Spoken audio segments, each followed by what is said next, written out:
আমি অষ্টম শ্রেণীর শিক্ষার্থী। আমার উপস্থাপনার বিষয় হচ্ছে ট্যালোফেজ হচ্ছে মাইটোসিস সার্বজনীন স্তর। ট্যালোফেজিয়াস হলো গুরুত্বপূর্ণ নিয়ন্ত্রক। কোষ বিভাজনে ট্যালোফেজ না থাকলে আপত্ত কোষ সৃষ্টি হতো না। এর ফলে পৃথিবী এক পর্যায়ে জনশূন্য হয়ে যেত।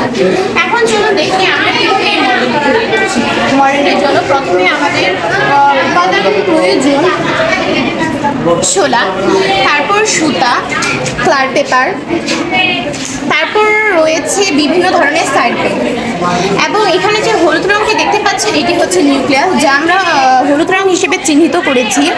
এবং এটি লাল, এটি হচ্ছে ক্রোমোজোম। এবং সুতার মতো দেখতে পাচ্ছেন এটি হচ্ছে নিউক্লিয়ার মেমব্রেন।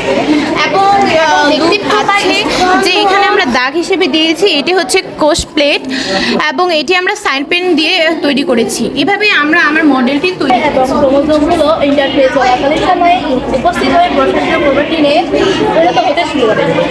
টেলোফেজ চলাকালীন প্রোফেজ এবং প্রোমেটাফেজের প্রধান নিউক্লিয়াস এবং নিউক্লিয়ার মেমব্রেন বিচ্ছিন্ন বিপরীত হয়। এই পর্যায়ে ক্রোমোজোমগুলো দুটি বিপরীত প্লেটে অবস্থান করে এবং পুনরায় মাইটোকন্ড্রিয়ার দৈর্ঘ্য বৃদ্ধি পেয়ে কোষকে আরও সম্প্রসারিত করতে থাকে। এবং ক্রোমোজোমগুলোকে পানি সংযোজন করতে থাকায় ক্রোমোজোমগুলো ধীরে ধীরে সরু ও লম্বা আকার ধারণ করে। টেলোফেজ পর্যায়ে শেষে কোষীয় দলে এন্ডোপ্লাজমিক জালিকার মতো ক্ষুদ্র অংশ জমা হয়ে মিলিত হয়ে পরে এরা কোষপ্লেট গঠন করে।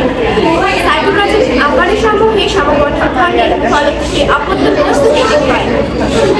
এভাবে টেলোফেজ পর্যায়ে দুটি অপত্য কোষ সৃষ্টি হয়, যেটি আমরা আমাদের মডেলটিতে দেখিয়ে দিয়েছি।